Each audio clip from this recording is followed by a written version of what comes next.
Hi this is doctor जीर and welcome to YouTube channel जीर pharmacy. आज हम डिस्कस करेंगे बायोफार्मास्यूटिक्स के सब्जेक्ट्स को और बायोफार्मास्यूटिक कंसिडरेशंस को कि जब भी हम एक ड्रग्स बनाते हैं या मेडिसिन बनाते हैं तो उसकी ड्रग प्रोडक्ट की परफॉर्मेंस किस तरह होगी, उसको हम कौन सी कंसिडरेशन से पास आउट करते हैं, तो उसको फॉर एग्जांपल उसकी एब्जॉर्प्शन किस तरह होगी, उसकी डिसइंटीग्रेशन किस तरह होगी, तो उसकी हम प्रोडक्टली सारे के सारे उसको एग्जामाइन करते हैं कि ये कौन से उस पे कैटेगरीज में ये वेल एंड गुड होता है। तो उस हिसाब के साथ हम जो है बायोफार्मास्यूटिक कंसिडरेशंस करते हैं for the drug products design के लिए या ड्रग या मेडिसिन की डिजाइन करने के लिए। तो सबसे पहले जो है हमें ये पता होनी चाहिए कि बायोफार्मास्यूटिक सबसे पहले क्या होती है। तो बायोफार्मास्यूटिक्स यहाँ पे मैंने वो डिफिनेशन लिखी है कि बायोफार्मास्यूटिक is the study of the physico-chemical properties of the drug and the drug products in vitro. It relates to the bioavailability of the drugs in vivo and desired therapeutic effects। ये है कि आप जब भी एक ड्रग्स बना लेते हैं उसके फिजिकल प्रॉपर्टीज और केमिकल प्रॉपर्टीज आपके जो बायोअवेलेबिलिटी इफेक्ट्स आती है या थेरापेटिक इफेक्ट्स आती है वो उस पर पूरा उतरे, तो उसको हम बायोफार्मास्यूटिक्स कहते हैं। यहाँ पे नीचे है बायोफार्मास्यूटिक्स दस link the physical and chemical properties of drug and the drug products to their clinical performance in vivo. ये है आपकी कंसिडरेशंस करते हैं। फॉर एग्जांपल एक ड्रग्स में बना लेता हूँ, मैं कहता हूँ कि उसकी एब्जॉर्प्शन इतनी टाइम में होगी। फॉर एग्जांपल मैं वो कोटेड टैबलेट्स बना लेता हूँ तो उसके ऑलमोस्ट हाफ हावर्स या 30 मिनट्स उसकी इंटेराकोटेड की जो है वो डिसोल्यूशन टाइम है या इट्स मीन एब्जॉर्प्शन टाइम है। तो अगर उससे पहले जो वो एब्जॉर्ब होती है तो इट्स मीन उसमें कुछ वायलेबिलिटी के या थेरापेटिक इफेक्ट्स के चांसेस बहुत ज़्यादा वो इफेक्ट होगी। फॉर एग्जांपल हमें चाहिए एक ड्रग की डिसोल्यूशन टाइम इतनी होगी, फॉर एग्जांपल 5 मिनट्स हो 10 मिनट्स हो, लेकिन उससे पहले या उसके 10 मिनट से ज़्यादा जो है वो टाइम ले ले तो उसको हम फैक्टर कंसिडर करते हैं। तो इन चीज़ों को एब्जॉर्प्शन प्रॉपरली, उसकी टाइम की डिस्ट्रीब्यूशन, उसकी प्रॉपर हाफ लाइफ हो, तो उस प्रोसेस के बिना पे उस ड्रग की थेरापेटिक इफेक्ट्स भी अच्छी आएगी। या मैं आपको मिसाल देता हूँ, फॉर एग्जांपल आप फर्स्ट टाइम एक ड्रग्स बना लेते हैं ना, वो उसकी एब्जॉर्प्शन आपको पता नहीं है तो, लेकिन वो आपने किसी पेशेंट्स को हाई डोज पे दिया है, उसकी एब्जॉर्प्शन रैपिडली अब्रप्ट जो है वो उसकी क्लासिफिकेशन एब्जॉर्प्शन हो जाती है। तो जब भी उसकी अब्रप्टली जो एब्जॉर्प्शन हो जाती है तो उसकी रैपिड डिस्ट्रीब्यूशन भी आपकी बॉडी में होती है। तो उस रैपिड डिस्ट्रीब्यूशन के बाद आपको थेरापेटिक इफेक्ट्स के बजाय आपको एडवर्स इफेक्ट्स की चांसेस भी ज़्यादा हो सकती है। तो जितने भी एक्सटेंड रिलीज, क्वार्टर रिलीज या प्रोडक्ट्स या सस्टेन रिलीज हम बनाते हैं तो उसकी बायोफार्मास्यूटिकल कंसिडरेशन पहले करते हैं कि हम ये चीज़ को हम कंसिडर करके ये ड्रग प्रोडक्ट की डिज़ाइन करते हैं। तो उस डिज़ाइन के बिना पे आपकी बॉडी में ये थेरापेटिक इफेक्ट्स आपको प्रोवाइड करती है। अच्छा, तो इससे पहले हम बायोअवेलेबिलिटी को भी फाइंड आउट कर सकते हैं। बायोअवेलेबिलिटी को फर्स्ट वन उसको हम वो डिफाइन करते हैं कि ये क्या होती है। तो this is refer to the measurement of rate and extent of the active drugs that become available to the side of action. ये वो ड्रग्स होते हैं या वो टाइप ऑफ मेजरमेंट्स जिसमें हम रेट एंड एक्सटेंट को फाइंड आउट करते हैं कि कितने रेट के साथ ये आपकी ड्रग आपकी बॉडी में जा रही है, आपकी उसकी एब्जॉर्प्शन कितनी रेट है और कितने एक्सटेंट टाइम के साथ हो रही है। मतलब ये दोनों आपकी फाइंड आउट करते हैं, रेट टाइम और एक्सटेंट कंसिडरेशन करते हैं कि कितना कंसंट्रेशन ऑफ ड्रग आपके बॉडी में एब्जॉर्ब हो रहा है या वो जाके आपकी साइट ऑफ एडमिनिस्ट्रेशन में एब्जॉर्ब हो रहा है या अवेलेबल हो रहा है और कितने टाइम में हो रहा है। तो ये रेट एंड एक्सटेंट हम दोनों को फाइंड आउट कर सकते हैं। तो रेट एंड एक्सटेंट जितनी भी बायो अवेलेबल ड्रग्स होती है ये आपकी साइट ऑफ एडमिनिस्ट्रेशन से एब्जॉर्ब होकर आपकी होली सोली बॉडी में डिस्ट्रीब्यूट होते हैं, ठीक है। तो उसको हम बायो अवेलेबिलिटी कहते हैं। तो मेजॉरिटी हम ओरल ड्रग जो है वो जितने भी एडमिनिस्टर करते हैं तो उसकी हम प्रॉपरली कहते हैं कि वो एब्जॉर्ब होकर आपको फार्माकोलॉजिकल इफेक्ट्स आपको प्रोवाइड हो जाती है। तो मेनली ये 3 कंसिडरेशन हम जहन में रख लेते हैं। तो यहाँ पे हम वो कंसिडरेशन इस तरह करते हैं कि हम 3 उसको, जब भी ओरल ड्रग्स आपकी एब्जॉर्प्शन होती है या आपकी बॉडी में ओरल ड्रग आप ले लेते हैं तो इसमें 3 फिनोमेना होती है। सबसे पहले आपकी जो है वो ड्रग की प्रॉपरली रिलीज होती है जिसको आप ड्रग डिसोल्यूशन कहते हैं। द सेकंड वन परमिएशन होती है, ड्रग की जब भी डिसोल्यूशन हो जाती है डिज़ाल्व हो जाती है आपके स्टमक पीएच में, तो उसके बाद उसकी प्रॉपर्ली परमिएशन होती है अक्रॉस द जीआई लाइनिंग। तो ये उसकी सेकंड फिनोमेना होगी कि आपकी बॉडी में वो चली जाती है। और उसके बाद ड्रग की डिस्पोजिशन होती है। ड्रग डिस्पोजिशन मीन्स कि आपकी ड्रग की प्रॉपर्ली वो मेटाबोलाइजेशन पे स्टार्ट हो जाती है। तो सबसे पहले आपकी ड्रग रिलीज हो जाती है या ड्रग की डिसोल्यूशन होते हैं स्टमक, उसके बाद परमिएशन, उसके साथ ड्रग की डिस्पोजिशन हो जाती है। इट्स मीन उसकी मेटाबॉलिज्म ये हो जाती है। तो ये आपके 3 डिस्ट्रिक्ट ड्रग्स के वो आते हैं जब भी आप ओरली ड्रग देते हैं।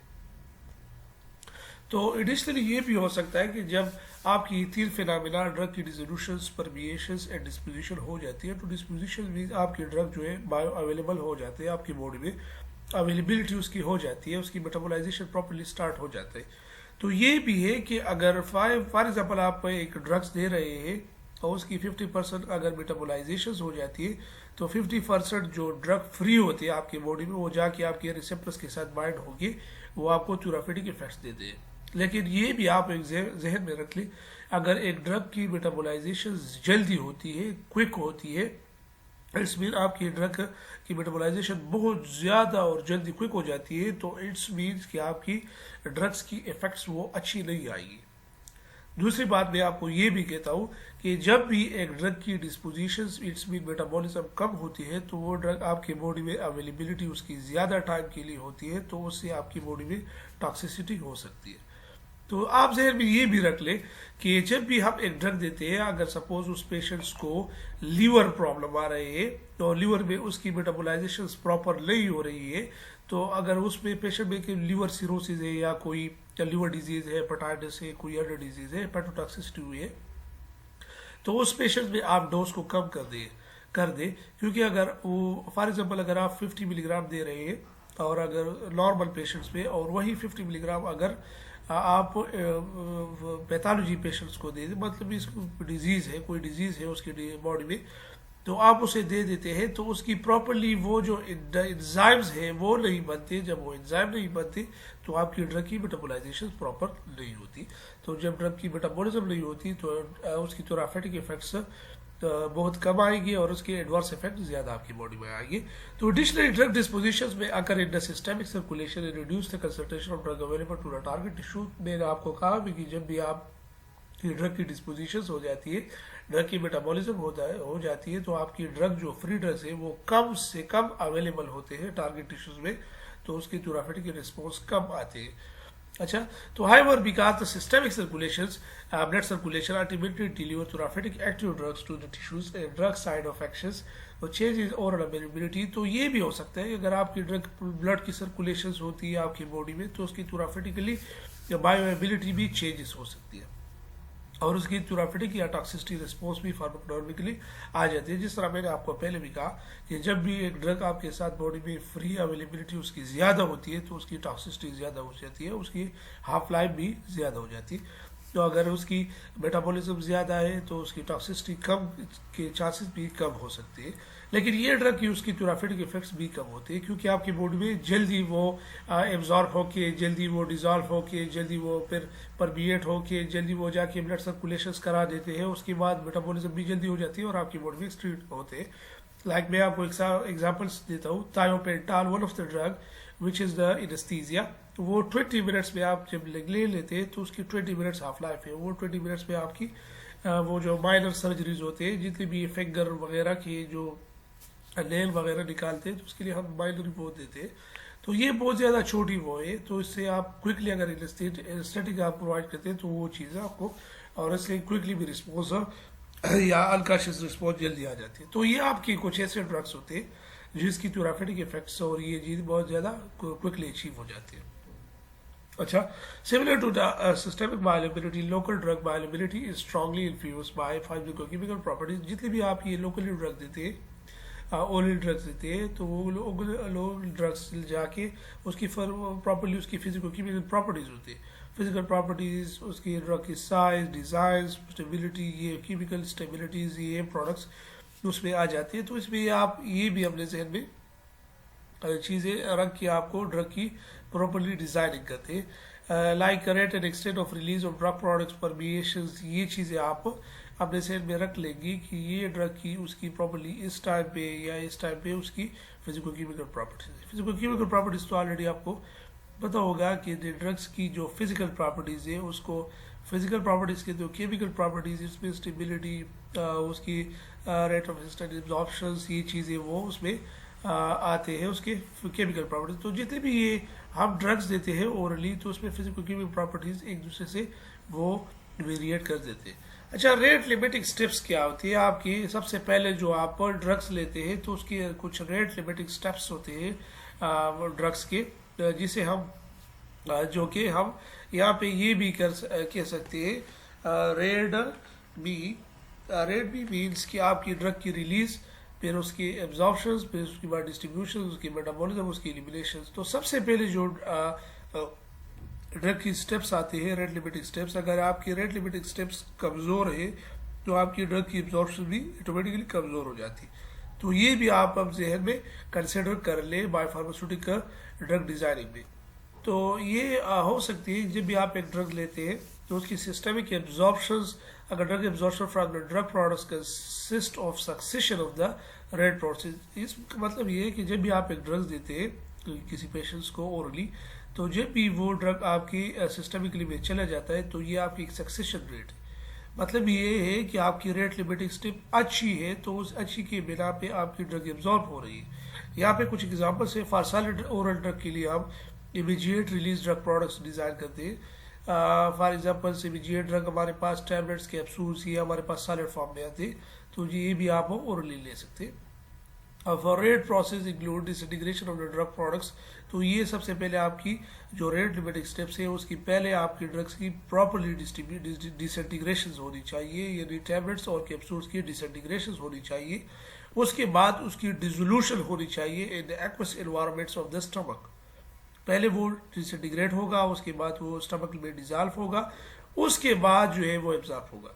तो मैं आपको ये क्वेश्चन आपसे कर सकता हूँ कि जी अगर एक ड्रग की डिसइंटीग्रेशन कमज़ोर है या वो टाइम ज़्यादा लेती है तो उसकी बिना पे आपकी एब्जॉर्प्शन पे इफेक्ट आएगी कि नहीं? जी ज़रूर आएगी, क्योंकि आपकी एब्जॉर्प्शन टाइम भी ज़्यादा लेगा, उसकी एब्जॉर्प्शन क्विकली नहीं होगी जब आपकी डिसोल्यूशन और डिसइंटीग्रेशन स्टेप्स या रेट लिमिटिंग स्टेप्स कमज़ोर हो। अच्छा, in this process of drug disintegration, dissolution and absorption, the rate in which the reach to the drug circulatory systems is determined as slowest step is the sequence। तो ये भी एक sequence है। Sequence हम ये भी रखते हैं। अगर आप फार्माकोलॉजी में पढ़ते हैं तो वहाँ पे डिसइंटीग्रेशन और डिसोल्यूशन के वो हम डिसाइड नहीं करते, उसमें हम डायरेक्टली कहते हैं कि ड्रग की प्रॉपर्ली एब्जॉर्प्शन हो रही है या डिस्ट्रीब्यूशन, एलिमिनेशन, मेटाबॉलिज्म ये होती है। लेकिन यहाँ पे आप ये दो स्टेप्स का उसके साथ ज़रूर अपने जहन में रख लेंगे कि ये स्लोवेस्ट स्टेप्स है। अगर ये स्टेप्स प्रॉपर्ली स्लोवेस्ट स्टेप्स इस सीरीज ऑफ काइनेटिक प्रोसेस का रेट लिमिटिंग स्टेप, तो ये स्लोवेस्ट स्टेप्स है। इसको हम काइनेटिकली काइनेटिक एनर्जीज या उसमें कुछ इन्वॉल्व होते हैं, कुछ एनर्जीज के बेस पे वो ड्रग की डिसोल्यूशन होती है। लाइक अगर आप यहाँ पे एफर्वेसेंट टैबलेट देते हैं तो उसमें अपनी काइनेटिक एनर्जीज होती है उसके टैबलेट्स में। कुछ कैल्शियम कार्बोनेट और ये चीज़ें होते हैं, जब भी आप उसमें वाटर में डालते हैं तो वाटर के साथ उसकी हाइड्रोलाइसिस रिएक्शन हो जाती है, उसकी आपकी जो ड्रग्स है या मेडिसिन वो थोड़े थोड़े पट जाते हैं, दैट मीन्स कि उसकी डिसोल्यूशन हो जाती है। तो ये एक रेट लिमिटिंग स्टेप्स है for the drugs that have poor aqueous solubility. वो ड्रग जब आपकी एक्वस सॉल्युबिलिटी कमजोर होगा to the rate at which the drug dissolve after the slowest steps, तो ये steps उसकी डिसोल्यूशन प्रॉपर नहीं हो रही है, जब उसकी डिसोल्यूशन प्रॉपर नहीं हो रही है, therefore exert a rate limiting steps on drug बायोलिबिलिटी। तो जाहिर बात है उसकी जो सॉल्युबिलिटी कुछ अच्छी नहीं है, तो जाहिर बात है उस ड्रग की बायोलिबिलिटी भी अच्छी नहीं आई।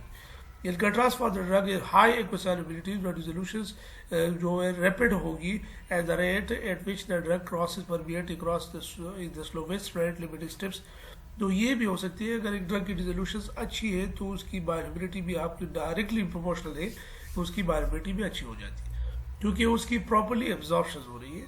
तो उस रेट लिमिटिंग स्टेप्स आप जो है वो आपके साथ उसकी परमिएशन के चांसेस ज़्यादा हो जाते हैं। तो दो बातें कि एक ड्रग की कोई सॉल्युबिलिटी कमज़ोर है तो डायरी बात है उसकी बायोलिबिलिटी भी कमज़ोर हो जाती है क्योंकि उसकी एब्जॉर्प्शन कमज़ोर है। दूसरी बात ये है अगर आपके पास ड्रग है उसकी बायोलिबिलिटी अच्छी है तो वो depend upon availability by mean of good कि उसकी एब्जॉर्प्शन अच्छी है। तो एब्जॉर्प्शन बाई मीन वो आपको जहन में आनी चाहिए कि जी उसके ड्रग की बायोलिबिलिटी अच्छी है, सॉरी उसकी डिसोल्यूशन डिसइंटीग्रेशन अच्छी है। तो ये आपकी कुछ रेट लिमिटिंग स्टेप्स है जो आपके जहन में आनी चाहिए। और इससे के बाद जो है वो फर्स्ट वन जो रेट लिमिटिंग स्टेप्स है वो डिसइंटीग्रेशन है। आप डिसइंटीग्रेशन को प्रॉपर्ली पढ़ेंगे तो disintegration means complete disintegrated defined as USP या नेशनल जो फार्मूलरीज है वो डिफाइन करती है कि that state at which any residue of the tablets except fragment of the insoluble coating remaining on the screen of the test apparatus in the soft mass have no properly formed core। तो आपके साथ अगर आप अपने lab में देखते हैं जो फार्मास्यूटिकल्स लैब्स होते हैं तो उसमें आपके डिसइंटीग्रेशन अपैरेटस पाए जाते हैं, उसमें प्रॉपर्ली डिसइंटीग्रेशन अपैरेटस होती है। और वो डिसइंटीग्रेशन अपैरेटस चलो मैं आपको उसकी पिक्चर दिखाता हूँ। अच्छा जी, तो ये आपके पास वो डिसइंटीग्रेशन अपैरेटस है, मुख्तलिफ अपैरेटस यहाँ पे होते हैं। यहाँ पे अगर आप उसमें पब लाइक वो 6 कॉलम्स की वो चीज़ होती है जिसकी लास्ट पे एक मिश होती है, मिश भी वो जाली से होती है। तो आप उसकी जाली के ऊपर जो है वो टैबलेट्स रखते हैं और उससे ऊपर से जो पब वो होते हैं वो नीचे आके ऊपर जाके इस तरह हो जाती है। तो उससे आपकी टैबलेट्स जो है वो within some times 15 minutes 20 minutes या जो भी है कंसिडरेशंस करते हैं। तो उसके टाइम के हिसाब से आपकी बॉडी में जो वो है वो ड्रग की डिसोल्यूशन हो जाती है। तो यहाँ पे अगर डिसइंटीग्रेशन की वो प्रॉपर्ली वो देख ले तो वो कहते हैं कि the state at which the any residue of the tablets except fragment of the insoluble coating remaining of the screen of the test apparatus in the soft mask है नो प्रॉपर्ली फॉर्म खो, कि उसकी जो जाली होती है उसकी जाली के ऊपर सिर्फ और सिर्फ उसकी फ्रैगमेंट्स मीन्स कि उसकी कोटिंग्स या उसके जो शेल्स होते हैं उसके बजाय जितना भी ड्रग्स है वो डिजॉल्व या डिसइंटीग्रेट हुआ होता है। जस्ट उसकी अगर कोट रह जाती है तो कोई बात, तो ये डिसइंटीग्रेशन होती है। For immediate release solid drugs the drug must be disintegrate into small particle release to drugs. सबसे पहले आपको डिसइंटीग्रेशन मीन्स के जितने भी आप सॉलिड डोजेज फॉर्म लेते हैं तो उसकी पहले उसकी इमीडिएट रिलीज हो जाती है, उसमें उसकी प्रॉपर्ली डिसइंटीग्रेशन हो जाती है। तो डिसइंटीग्रेशन जब भी उसकी प्रॉपर्ली हो जाती है उसी डिसइंटीग्रेशन के बिना पे आपकी ड्रग्स की फर्स्ट जो है वो रेट लिमिटिंग स्टिक्स वो पूरा हो जाते हैं, तो उसकी प्रॉपर्ली उसकी एब्जॉर्ब होती है। अच्छा, the officials apparatus of disintegrated apparatus and procedure describe USP BLF ये चीज़ें। तो ये आपकी च्यूबल टैबलेट्स मॉडिफाइड रिलीज टैबलेट्स ये उसके लिए हर एक के लिए उसकी डिसइंटीग्रेशन टाइम मुख्तलिफ होती है। फॉर एग्जाम्पल अगर आप च्यूबल टैबलेट्स लेते हैं कोई ट्रॉच लेते हैं, कोई मॉडिफाइड रिलीज देते हैं, कोई एक्सटेंडेड रिलीज देते हैं, कोई सिस्टम वो सस्टेन रिलीज देते हैं, कोई उसके कम्बिनेशन में लेते हैं, तो उसकी हर एक टैबलेट्स की अपनी अपनी डिसइंटीग्रेशन टाइम होगी। अच्छा जी, ये तो आपके फर्स्ट वो जो रेट लिमिटिंग स्टेप्स है वो होगी। सेकेंडली वो डिसोल्यूशन एंड सॉल्युबिलिटी, ये आपकी सेकंड स्टेप्स है। Dissolution is the process in which by which a solid drug substance become dissolve in a solvents over time. तो ये डिसोल्यूशन आपकी ओवर टाइम के साथ जब भी आपकी सॉलिड फॉर्म की प्रॉपर्ली डिसोल्यूशन हो जाती है प्रॉपर्ली ओवर टाइम के साथ, तो उसको आप resolution with it.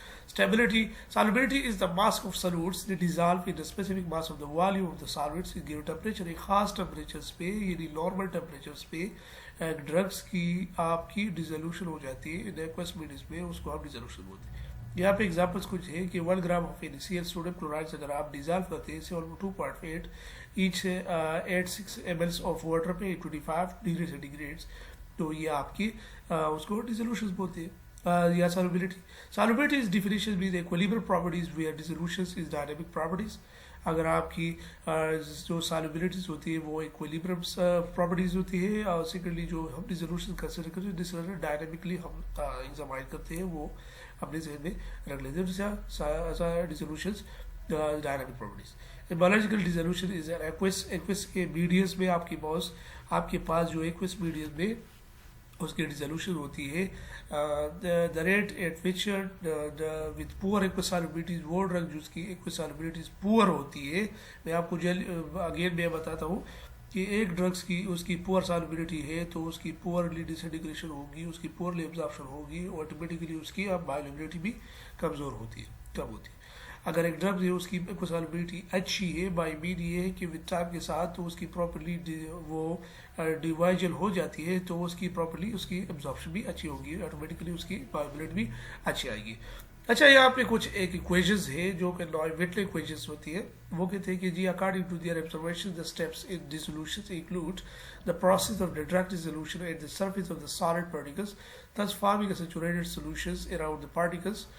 So the dissolved drug is saturated solutions known as the stagnant layer diffuse into the bulk of the solid from region to high drug concentration to the region of low drug concentrations. It means कि जब भी आपकी एक drugs की एक particles है, suppose आप consider करें एक पार्टिकल्स आपके पास है, आप जब भी उसको एक्वस मीडियम में डालते हैं तो उसके इर्द गिर्द जो है वो forming a saturated solutions layer उसके पार्टिकल्स के अराउंड बन जाती है। थोड़ी थोड़ी उसकी वो लेयर इर्द गिर्द तो हो जाती है उस टैबलेट्स की बिना पे या उसकी सॉल्वेंट से या केमिकल से उस इर्द गिर्द हो जाती है।